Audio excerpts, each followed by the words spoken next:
I know.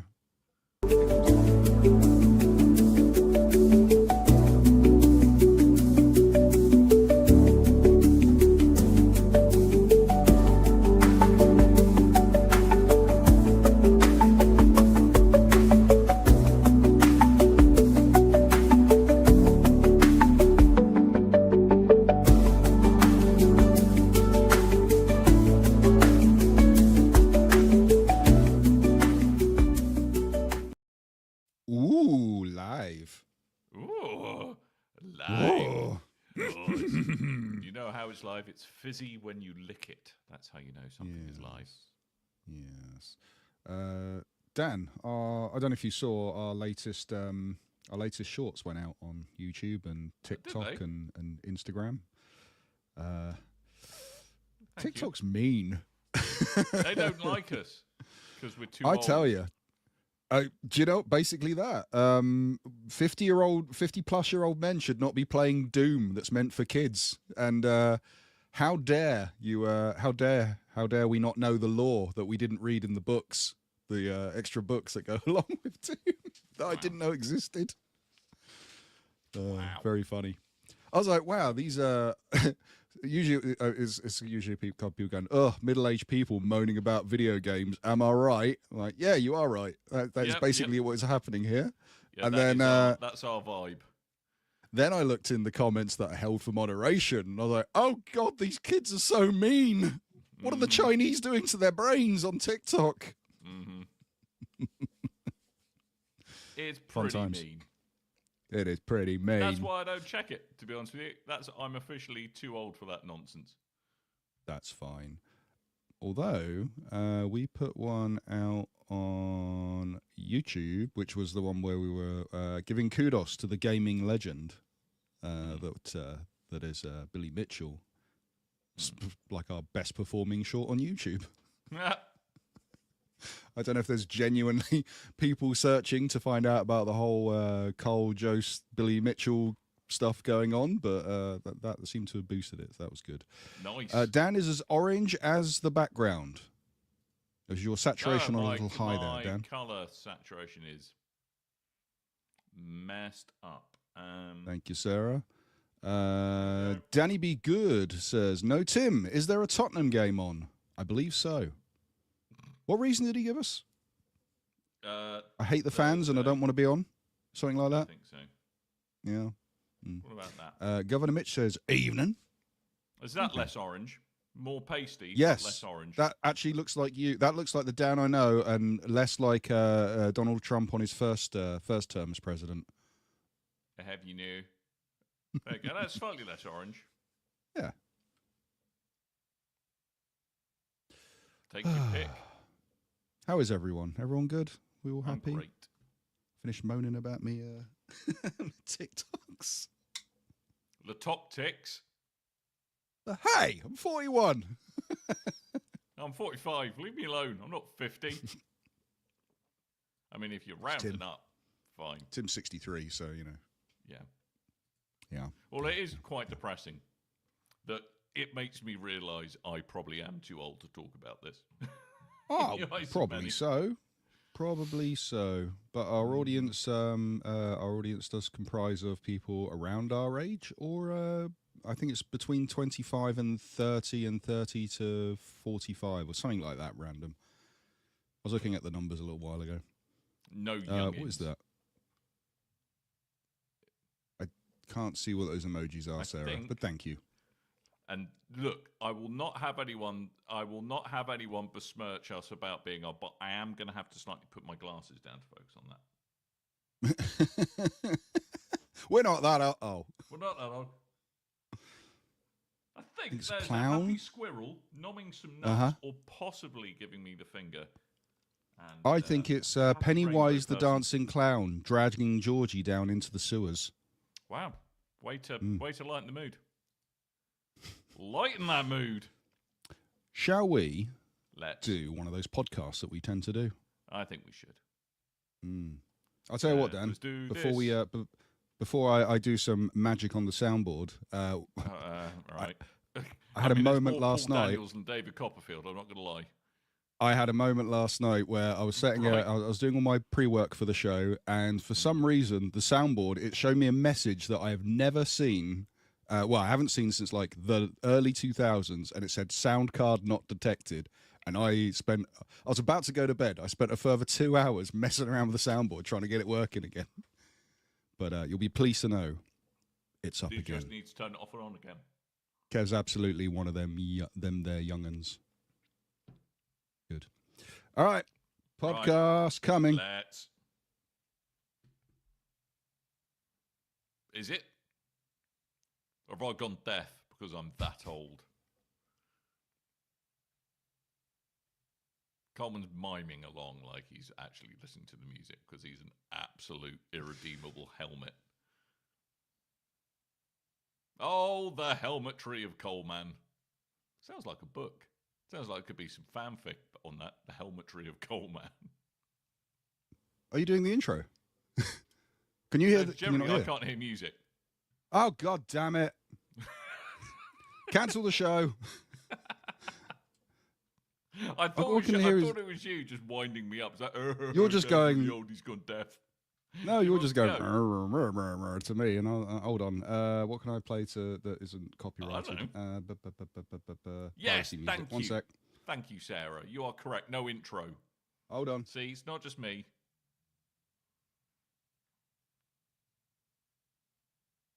Like a well-oiled machine. Was that coming through? No.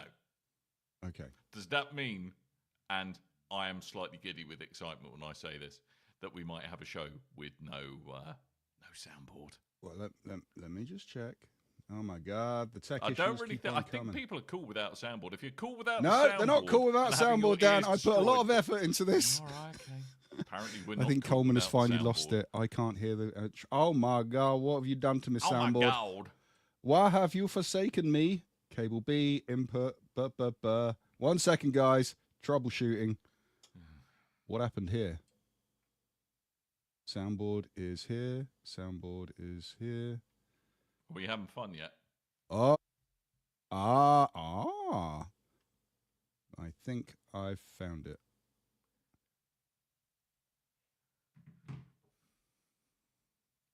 Can you hear? Papa, can you hear me? Yes. Did you hear that? Oh my God! Oh my God. Okay. Ah. I love you. Episode 8.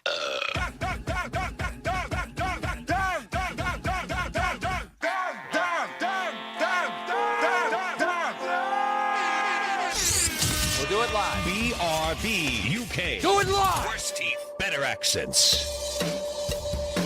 We'll do it live. Hello, and indeed, ahoy, hoy, and welcome to episode 638 of BRB UK, your primary source of middle-aged men moaning about video games. Thanks, Toctic. We love you too. You're the best. I'm Dan. I'm one of your hosts. Hello, good evening, good day, good afternoon. And I'm only joined by one other person this week, and that's Coleman. Say hello, Coleman. Hi! I just realised we're on the wrong side. Lonely? Let me flip you on the screen. Whoa. There we go. Do you feel lonely? Do we feel adrift without Tim?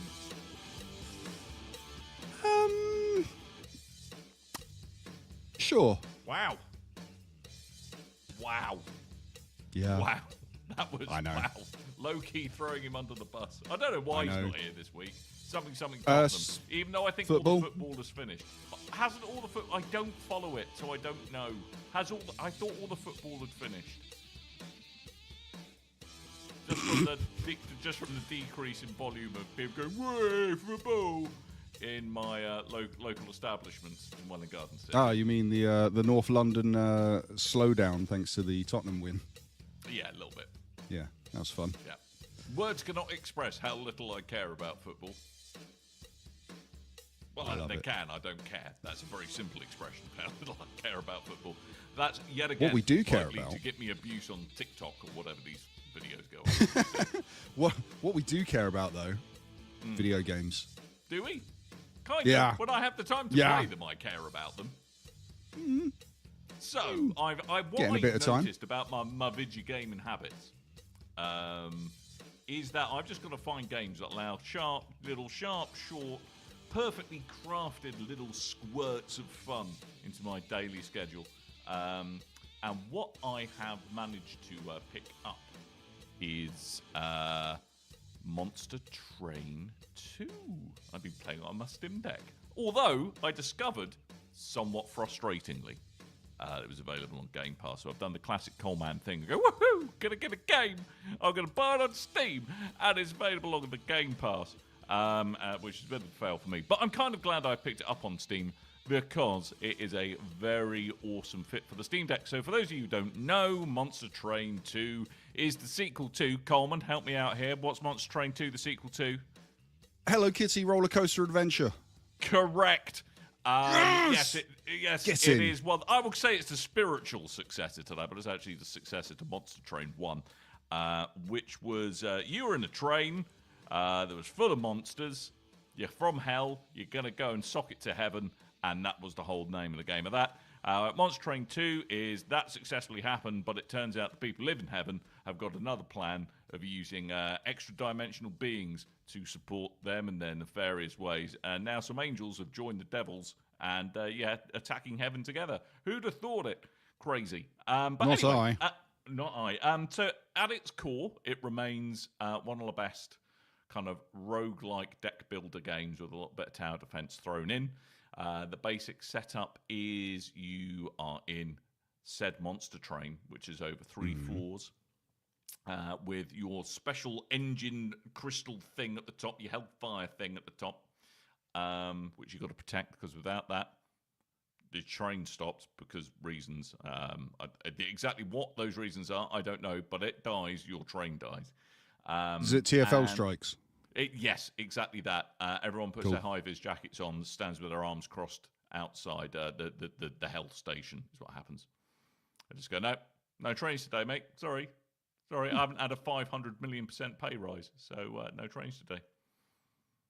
That's exactly how that works. That's exactly how that works. It's exactly how that works. I won't hear any different. Your enemies board the train through the ground floor, and they try and fight their way up to said for mention RMT crystal at the top. And your job is to stop them by deploying minions of your own on every floor and applying spells and status effects and room effects and train effects to really mix it up. And for some reason, despite what makes this game awesome being its, really, really well thought out kind of set of synergies between kind of the cards and the spells that you have, and some ridiculous build crafting you can do with it, even more so than in the original game. So like you can basically have like forever buffing cycles of of allies that attack once, then die, then come back to life again. But that counts as a unit spawning, which buffs the attack of all your units, and you can just create this just ridiculous kind of never-ending chain of power-ups, which is amazing and just lots of fun to play. And feels vaguely broken, but that's kind of half the fun. For some reason, they've decided to chuck some pretty poorly written bits of script and plot in there. Thankfully, it's not well, it is a bit voice acted, but there's not much of it. You just kind of click through it. But it's a really awesome game, and there's some really nice tweaks compared to the original Monster Train, like kind of a setup phase, so that you're guaranteed to get some, be able to play some of your units rather than have RNG dictate you're going to lose, because it just gives you a load of spell cards that you can't use because you don't have any units to use them on. So, I'm really enjoying my time with it. It's 20 quid though, which is a bit steep, but I really like the first game, so I didn't feel so bad about it. Great game. Loving it. Yeah, so because the most recent offerings on PlayStation Plus, they've given away Balatro, which is a very popular card game at the moment. And this is a sequel to a not as popular, but still very popular digital card game. So how does this stack up for... Because one's now available on PlayStation Plus and the other's available on Game Pass. So, I mean, it's a very different game to Balatro. It's almost a bit like, it's in the vein of things more like Slay the Spire, um, Cobalt Core, that kind of stuff. It's that kind of game where it's like a rogue, very roguelike, like you're kind of going through scenario to scenario. You have a random selection of kind of paths that you take with encounters along the way. Rather than the kind of open-ended, and there's an ultimate goal you're getting from hell, should the trains be running, to heaven, again, should the trains be running and the platforms be open. And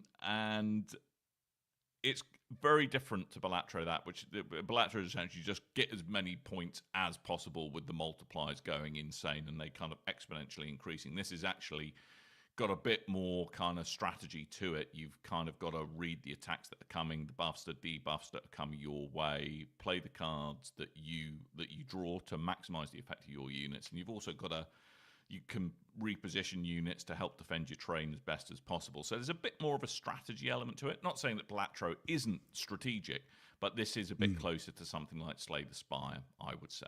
Okay. I'm really enjoying it. It's a really good fun game. You picked this up on Steam instead of played through Game Pass. So would I be right in thinking you've given it a Steam Deck test? I've given it a Steam Deck test. It's glorious on the Steam. I've only been playing it on the Steam Deck. That's how much of a test I was giving it on the Steam Deck. It's unsurprisingly not that taxing a game. I can imagine. To play. It's got a really nice visual style to it, but, it is essentially a bunch of 2D animation. Me being me, I completely forgot to put the video in again, so there you go. That's right. There we go. There's your RMT crystal. We'll just leave that running while we finish up on this. Yeah. And, it does, I think it's mixed, it does mix up the encounters a bit, which takes it away from just make big numbers get bigger. And kind of every third encounter, you get a big boss fight with completely unique rules. So they have kind of extreme kind of buffs to friendly units or debuffs to your units. So it gives a good amount of variety in what you're doing. It doesn't feel too samey. And like the first game, the real fun is as you play, you unlock kind of additional factions that you can kind of combine. Every run you have you select your primary faction and your secondary faction, and there's some really cool synergies that start to come alive as you unlock more and more as you play through the game. But the one criticism I would give of it is that if you don't have it already, I would just, and you don't have Game Pass, I would just pick the original up to see if it's something that, I would say about 80% of the stuff that makes it awesome is in the original game, which I think if you're an Apple Arcade subscriber is included in that as well. And I think you can get the original Monster Train for not very much money on Steam. But I wouldn't necessarily call that a criticism. I mean, when Tim was asking if I've completely forgotten, there's sequels that I've played that Tim asked if he should pick up the sequel, not playing the original. So we'll pick up the original because it costs less, and then see if you like that before going to the sequel. Yeah, so, but I mean, it's a really good. Pretty bonkers. Because I think I got the original one in a humble bundle for a fairly reasonable price, and I got a lot of fun out of it. So I kind of thought I'd throw the developers £20 for this on release, just because I really appreciated what they did with the original game. So and I think it's a really nice fit for handhelds such as Steam Deck. I mean, I think you could probably get away streaming it if you set kind of Xbox Ultimate streaming up on your Steam Deck. I think it would be a good fit for that. There's no kind of like there's nothing that kind of requires precise timing particularly, so I think it would probably be all right for that. But I've really loved my time with this game and thoroughly recommend it or the original if you just want to wet your whistle and see if it's for you. I'm glad. I like when you get stuck in deep into a video game that isn't Destiny. I feel like we're pulling you back into the. Actually, talking of Destiny, I haven't played it. I still haven't played Act 3 of whatever this year of releases, and I haven't pre-ordered the next bit yet. Kev will be very surprised, I'm sure. I'm surprised. I've I fallen barely know off what you're the talking about Destiny these train a days. bit. Other games, surprisingly, rather than me just going, I haven't played anything, but I can tell you this fantastic fact about Destiny and how they changed this thing on a menu. I go a bit Tim when Destiny's involved, admittedly. Yeah, that's it. Monster Train 2. You should pick it up. It's available now on PC, Xbox Series X and S, and available on that there Game Pass, or £20.99 on Steam. Yes, everywhere. Everywhere. Everywhere. Well, I'll tell you what. Now we'll get away from the trains and we'll jump into a bit of sneaky stealth, because another very good-looking game is The Siege and the Sandfox, which you may have heard of. Right. This has been in development for about 6 years, and I came into this one caught my eye at an EGX, and it was one of those ones where they went, we've got one machine you can play this on, and there's going to be one person that is hogging the game all day long. So I never actually got to play it, but I went, that looks like a kind of game that I would like to play, so I wishlisted it, and I didn't really follow it at all, and then all of a sudden got the pop-up on my thing and went, yes, Steam Deck looking game, need to play this. So I have been playing. The Siege of the Sandfox is if you're watching the videos, you can see a very beautiful looking pixel art 2D puzzle platformer that entirely is based around stealth. So it has, and it probably helps that there's a character running around in a hood in the game, but it has a kind of feeling as you're playing it of a 2D Assassin's Creed, just without the assassinations. And then when you're just basically full in stealth, it's got a sort of Metroidvania mixed with a Metal Gear Solid, like all these kind of things thrown in, which feel great. The story is you play as the Sandfox, which is a line of protectors that protect the king of the land. And there is a siege upon the castle, so you've run to help him. And, oh no, betrayal is afoot. Turns out what? The king is dead. The queen is, she asks for you to run for help, and then all of a sudden stabs you and throws you down into the pit of betrayal, which is like a dungeon. Real name of the pit? Because you should have seen that coming if that's the actual name of the pit.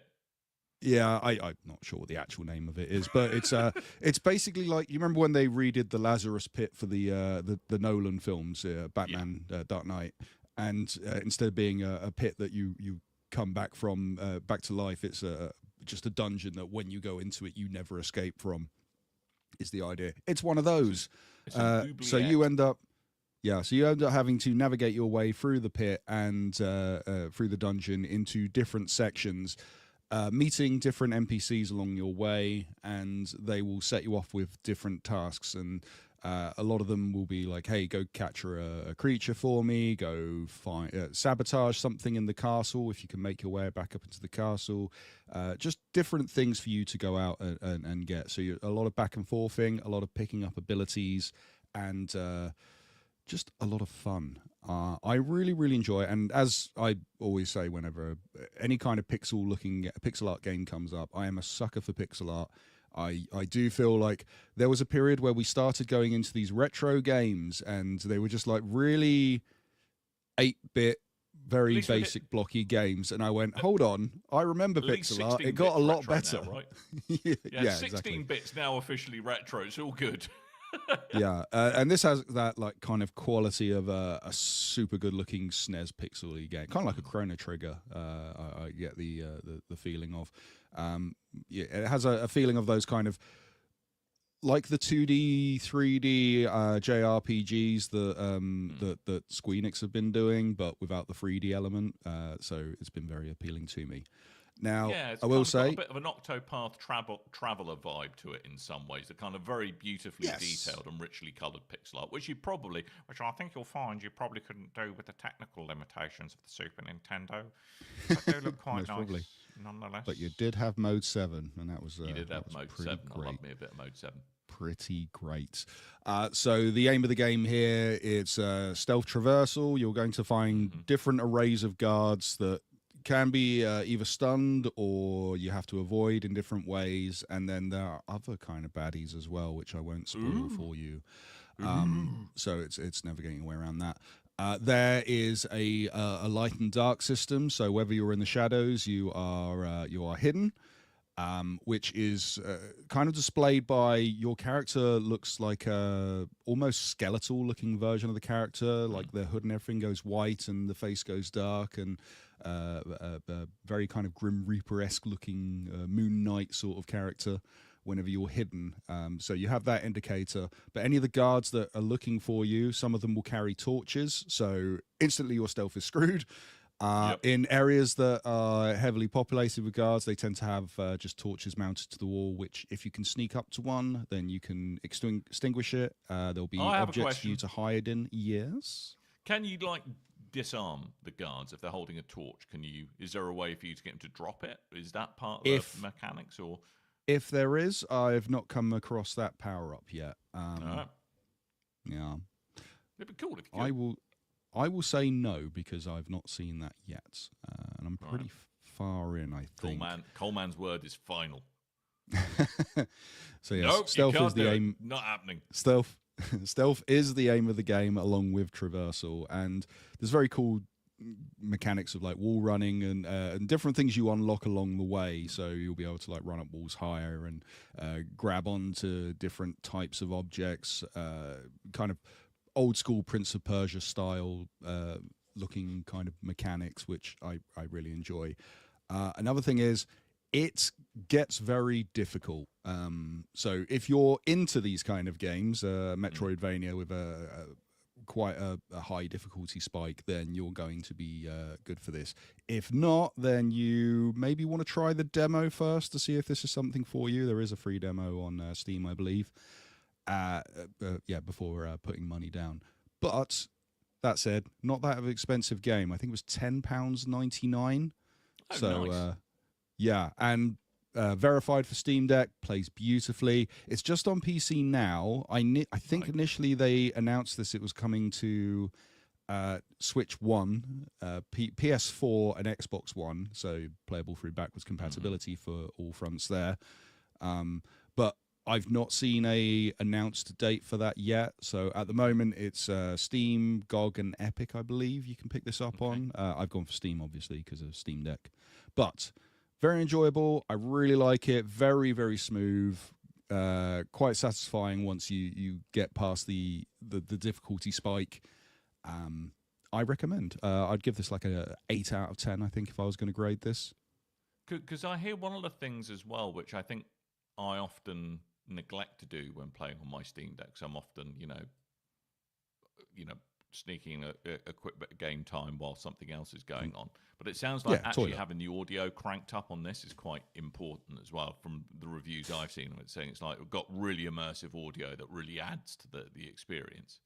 Yes, I've been doing the headphones so I can hear the guards coming each side, and similar when we were talking about the what was it a little while ago, the I've forgotten the flipping name of it all of a sudden. The claymation stealthy game that I was playing. Midnight Walk. How the hell did I forget that? I've been the one playing it.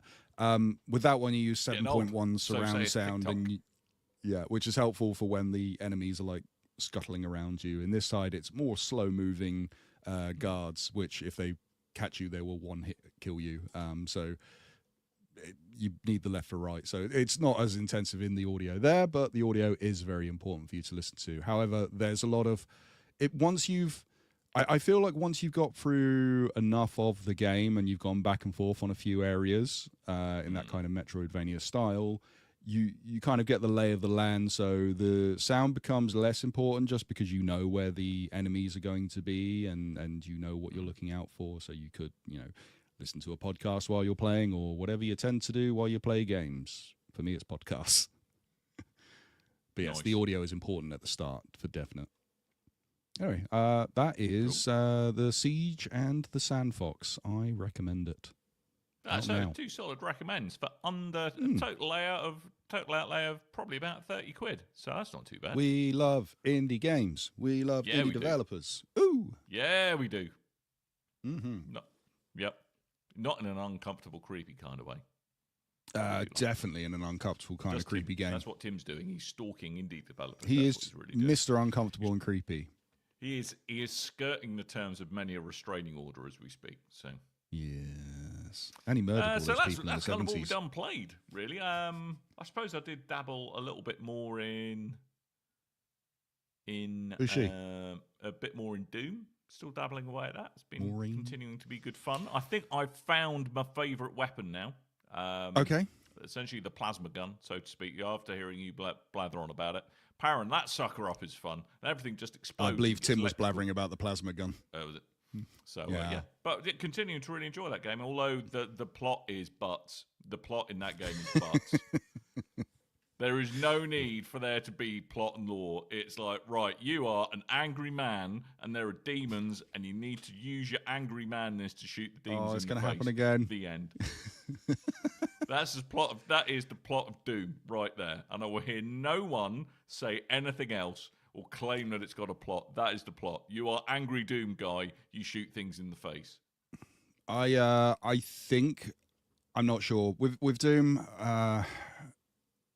I wasn't particularly enamored by it. I liked the shooty bang bangs, but I wasn't really captivated by the story, such as yourself. I don't know if I'm jumping straight back to it or if that's going to sit on the shelf till we start getting to Game of the Year conversations, and I might jump onto it, or when there's a gaming drought or something.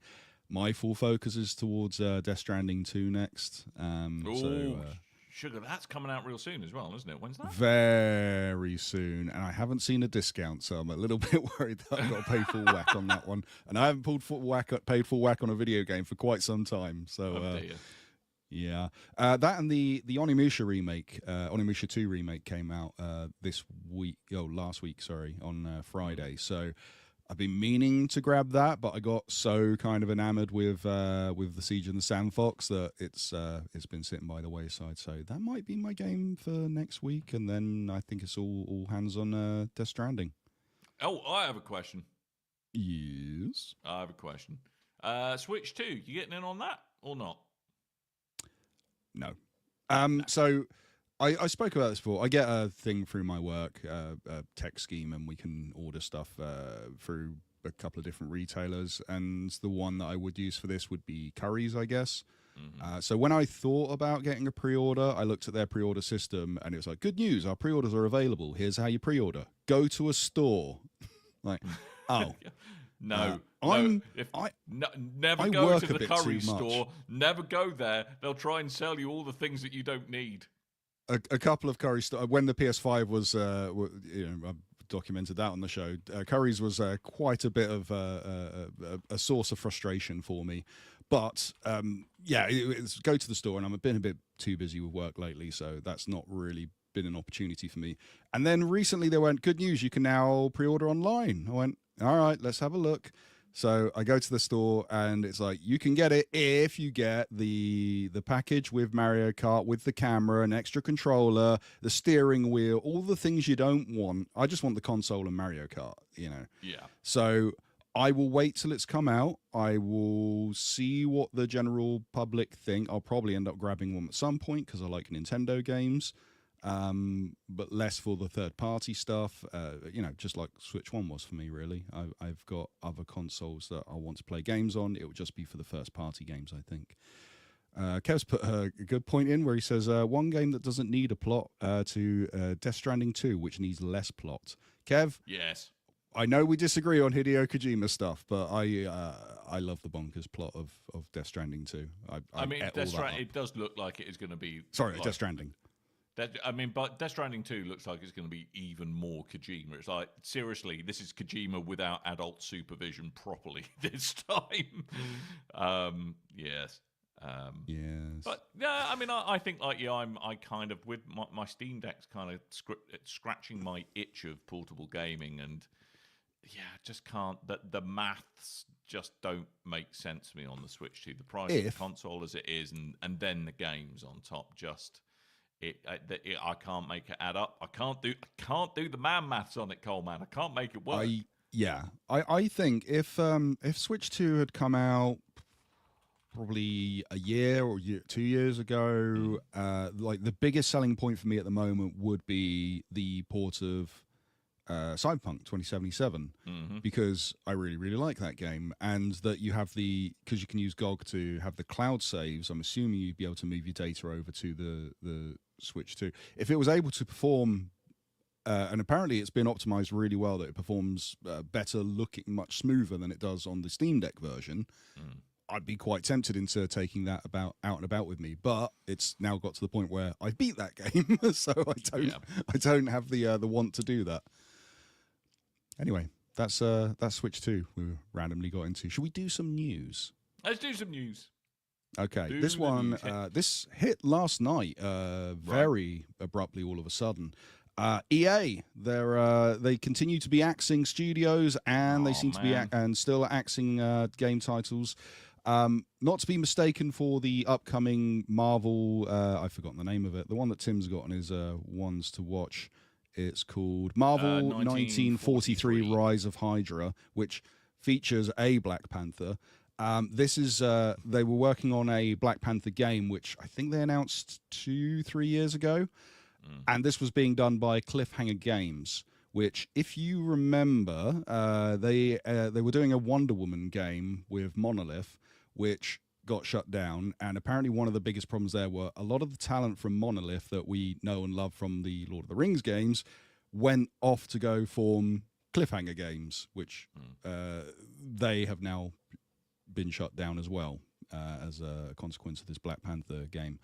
So bit of a weird situation where you have this BAFTA award-winning game studio. They go off and get the heads of that go, right, let's go form a new studio, and both of the studios end up getting shut down, which is quite a kick this year. But this is the third wave of layoffs from EA. We didn't see much about Black Panther, so we don't know what kind of state it was in. All we saw was a logo reveal on X or something, I think. So we've not really seen much about it. But we did get... there was an internal email that's been leaked out from EA Entertainment President Laura Miley. And they said that they're refocusing on their core franchises, including Battlefield, The Sims, Skate, Apex Legends. No, not The Sims. Jesus Christ, the world does not need more Sims. Get ready for that Sims live service, whatever sequel they're doing, spin-off thing. Yeah, I've got a feeling, that this is going to be more teams devoted to like the Star Wars Jedi, whatever the next one of those is, rather than working on Black Panther. It's just depressing, and this is why I think kind of really why indie games are becoming a lot more kind of like my core gaming rotation at the moment, is just because it's the AAA games, or kind of the big studios, are now just really maximizing safe bets, I think. And it's a bit depressing to see the kind of the innovation, certainly in the big studios, stagnating quite a bit. Yeah, it's just a bit sad, really. I mean, obviously we didn't see much about kind of the Black Panther game in this instance, but looking at the people who were involved, and it was the people who were involved in Middle Earth, Shadow of Mordor, vets from Halo Infinite, God of War, that kind of place, those kind of games. And it was meant to be a single-player narrative, story-based, third-person action game, and that's kind of all the right words for me that I like. Yeah, it could have been cool, but it's a shame. Yeah, it's a shame. And I think the studio was only like 2 years old as well. And he wasn't even 2. But they did say that they remain committed to titles like Iron Man at Motive, Star Wars, next Star Wars Jedi game, and Mass Effect at BioWare, who have to be hanging on by a thread at this point. I mean, there's like 3 people left in BioWare, surely. Yeah. But... so there was meant to be... This was one of the 3 big titles that they signed a deal with Disney over. So it was the Rise of Hydra game and the Iron Man game. So I'll be interested to see if Iron Man gets axed, because we also haven't seen anything from that title, even though they said that they're remaining committed to it. I did see something interesting. Apparently, when you do these license deals with Disney as a studio, apparently it's around about 30% of each game sold that you have to pay back to Disney. So these games have to perform very well to be worth it. And that's why a lot of them tend to have like a lot of DLC and microtransactions, because that's not included in the deal. And well, I'm sure it would without the deal, but extra money. Yeah, that is a shame. I think that's around 300 staff that have been axed. They haven't confirmed how many people in the studio are gone and how many have been relocated. But yeah, EA be sacking people. Now, let's move on to. I'm getting red flags whenever we see this now. Right. I don't know if you've been keeping up with Mind's Eye, Dan. Vaguely, loosely. Yes. So this is from Builder Rocket Boy, who believe this is the new hotness. They are convinced this is new hotness. It can be anything but the new hotness. Why would anyone say it's not the hotness? Because if they do, they're wrong and they're lies. They are lies. Well, the story's quite an interesting one because this is one of the original guys from Rockstar who have left Rockstar and gone off to form a new studio and then worked on a kind of Grand Theft Auto looking title. But before that, they announced a game called, I believe it was called Everywhere, which we've not seen much about. But the idea was it was a game that they're going to be. You go into this game and you mold new games. It's kind of like what they're doing with the Fortnite platform at the moment, where you create games within games. And then it allows you to take I think one of the hints they showed was the main character from Mafia 3, and you could put him in different games. So it was the idea of taking a starring role character and then moving him into different opportunities, which I liked. There was a lot of rumblings that it was going to be something to do with NFTs, which a lot of people got their back up about, and rightly so. And the studio had to come out and say, no, nothing to do with NFTs. We're exploring, what to do with this. And we haven't heard anything since. I think Everywhere was meant to be their big money game, and they've got a lot riding on it. And I think Mind's Eye was built in that similar system, because if you look at the big video that they've put up on PlayStation, on PlayStation's channel, they're talking about their roadmap, but they're also talking about molding the game and making new modes and stuff out of it. So I think this is to do with the other, and the reason they're kind of very keen on rushing this out soon, which I'll say, well, that's rushed in a moment, is that they need money for the next game, and this is where they're getting it from. Now, this game is meant to be out in about a week, I believe it is.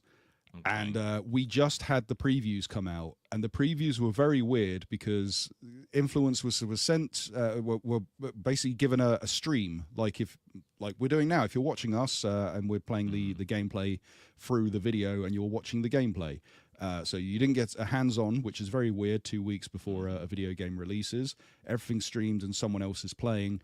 But also there were a lot of issues. There was balancing issues, lots of texture popping.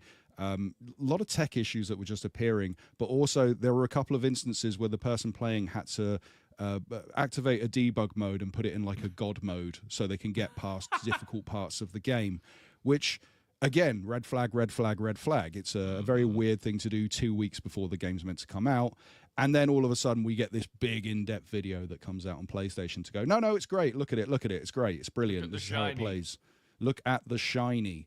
So very weird. And it does that thing that I hate with a game that hasn't even come out yet. They go, here's the roadmap of what we're going to do after the game's come out. I'm like, can you just give us the damn game first before you give us at least 6 months of playing this game before you go, here's our lofty expectations of how we're going to make game better.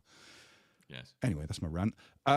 This week, co-CEO of Builder Rocket Boy, Mark Gerhard, he came out and said that there is a concerted effort underway to sabotage the game's reputation.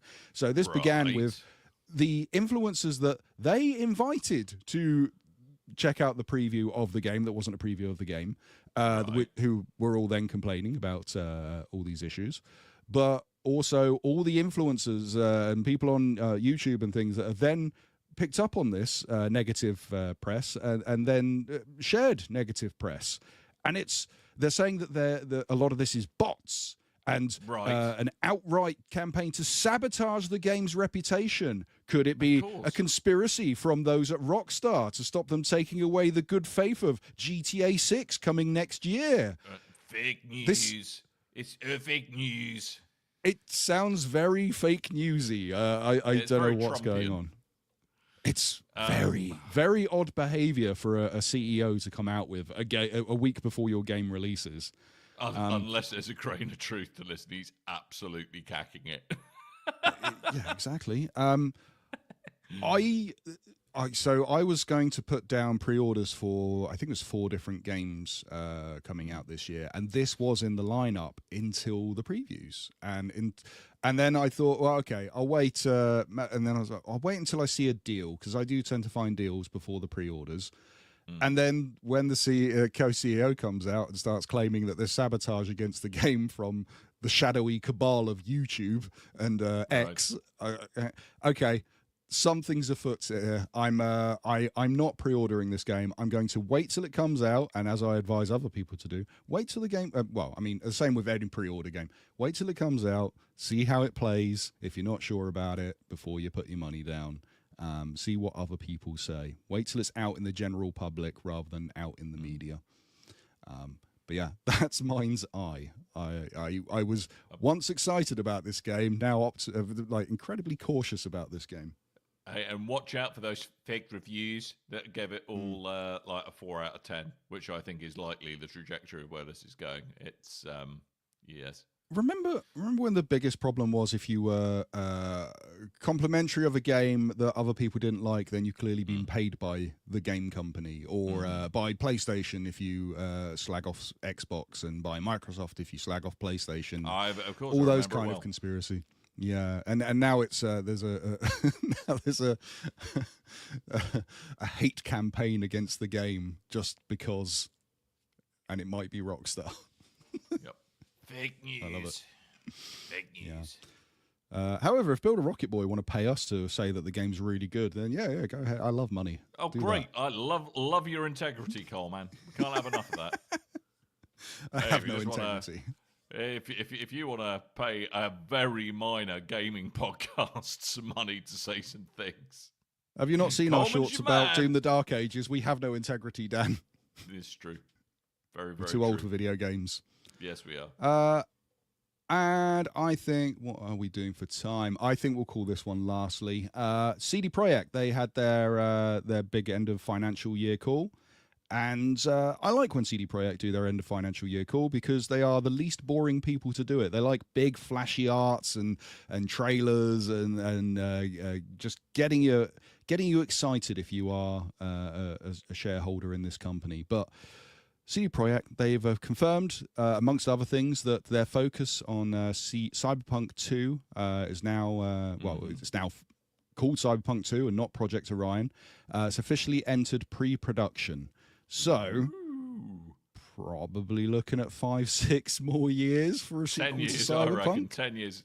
I reckon 2035 is when we're going to see this. Dan, Christ, I pulled that's up. in 10 years' time. God, that's depressing.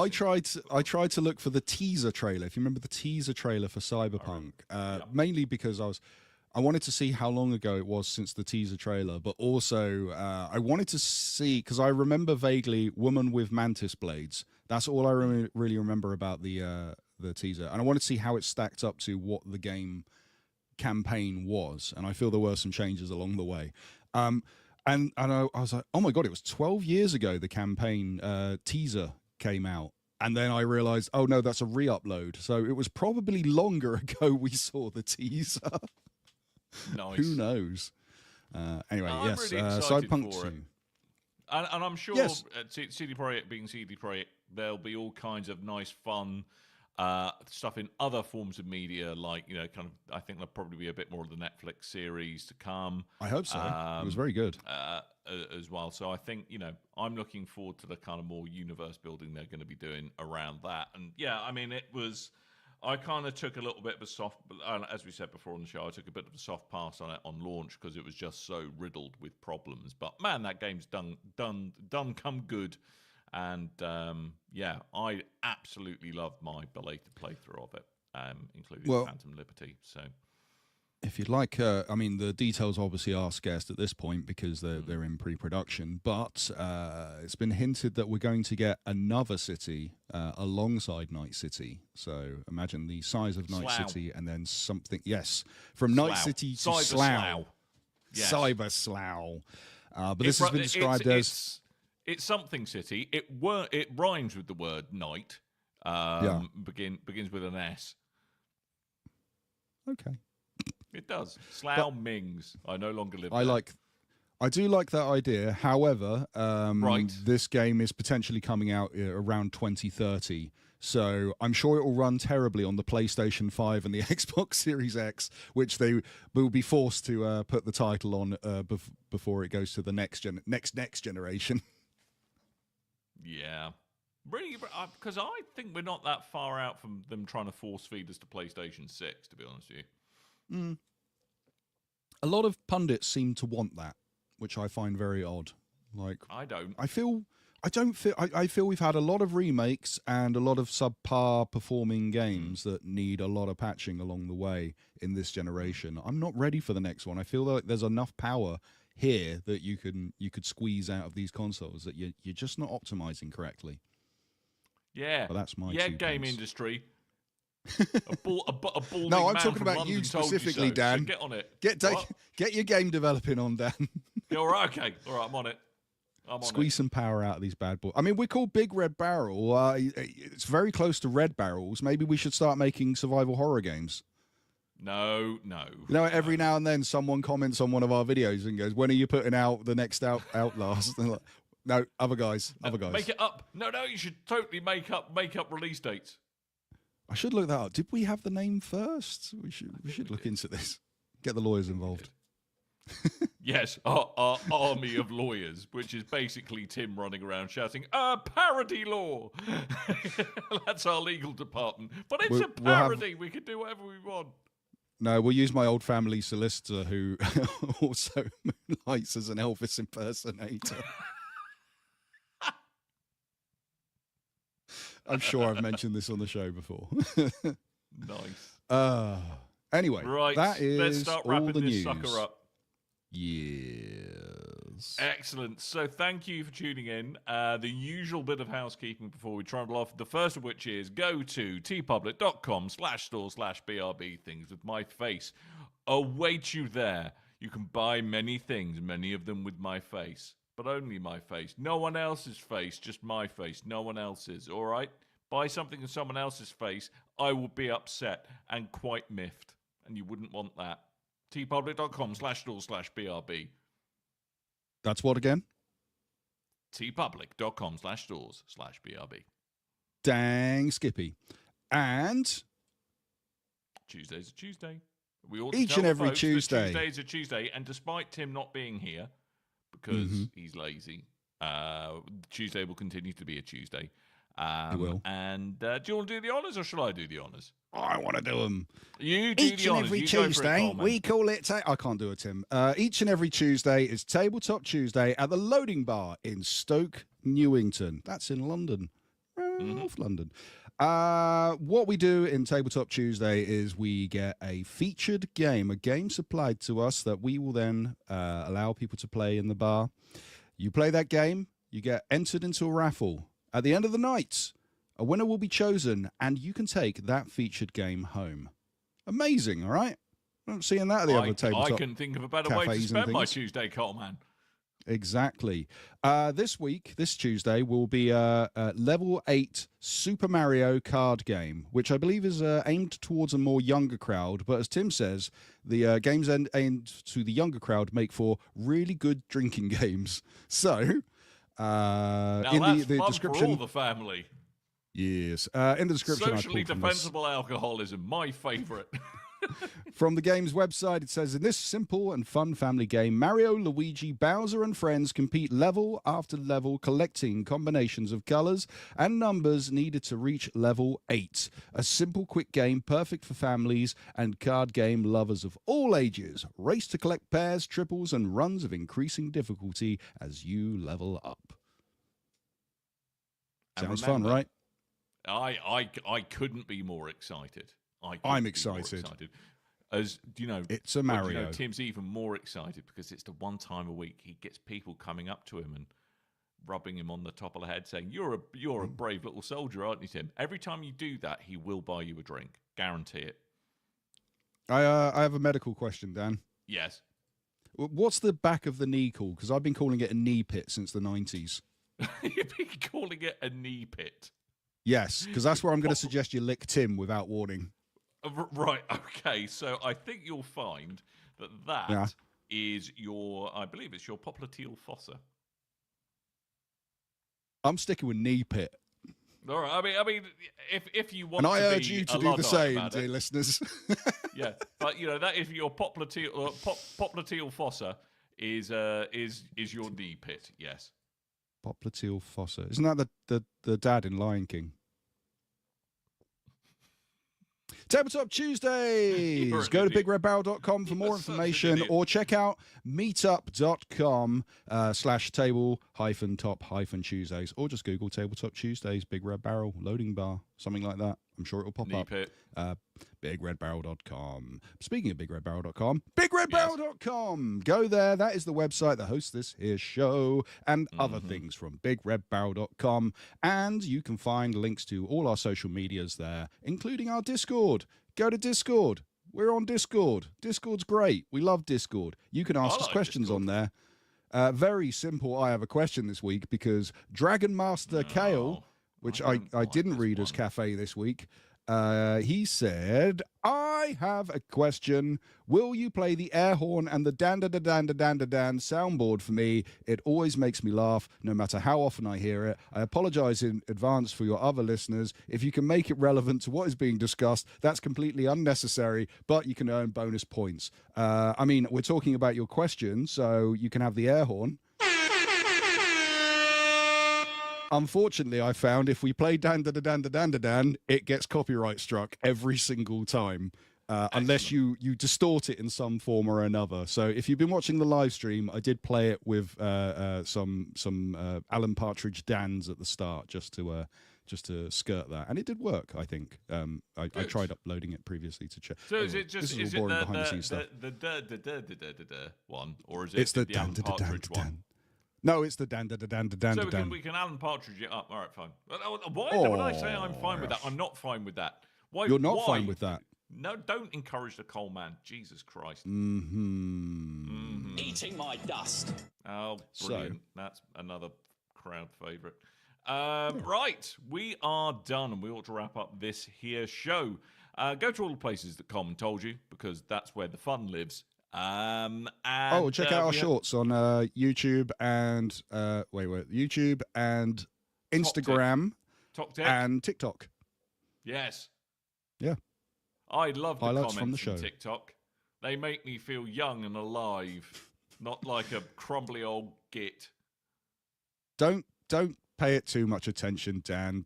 TikTok's just a Chinese psyop that's invented to give all your kids to give them worse attention spans so they can take over.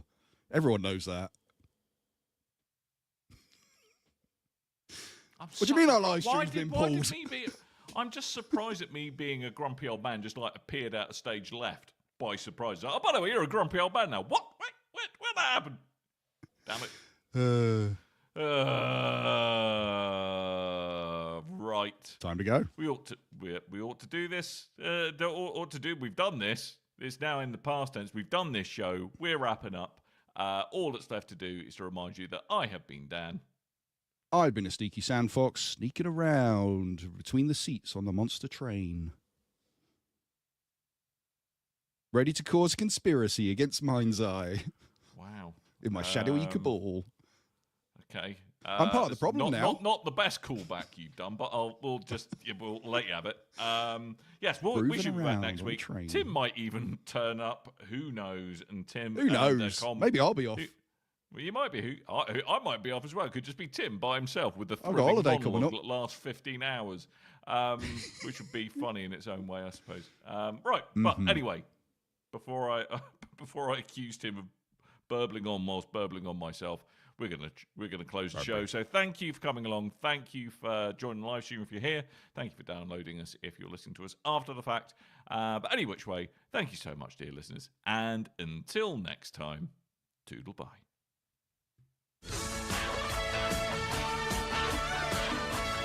Boring. Yes.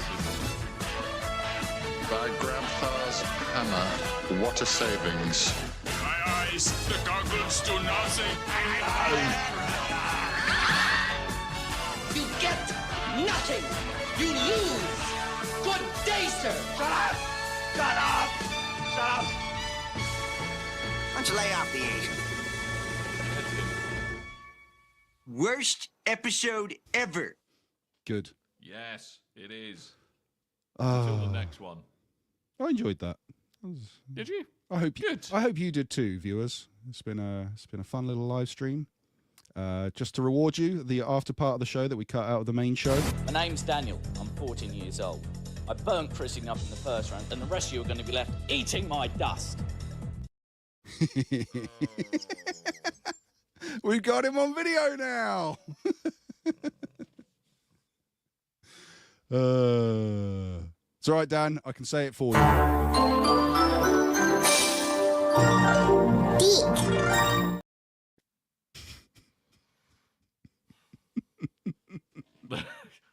Great. Rygo liked it. This now means that he's going to just start sending that to me all the time on Discord. Yeah, yeah, laugh at us. Eating my dust. Let's see how you all feel about your questionable teenage life choices being immortalised on the internet. Oh, wait, that's what this whole generation's got to look forward to. Oh, yes. Oh, yes. Oh, yes. Oh, yes. My name's Daniel. I did I'm 14 years old. I burnt Chrissy up in the first round, and the rest of you are going to be left eating my dust. Been working on that for years.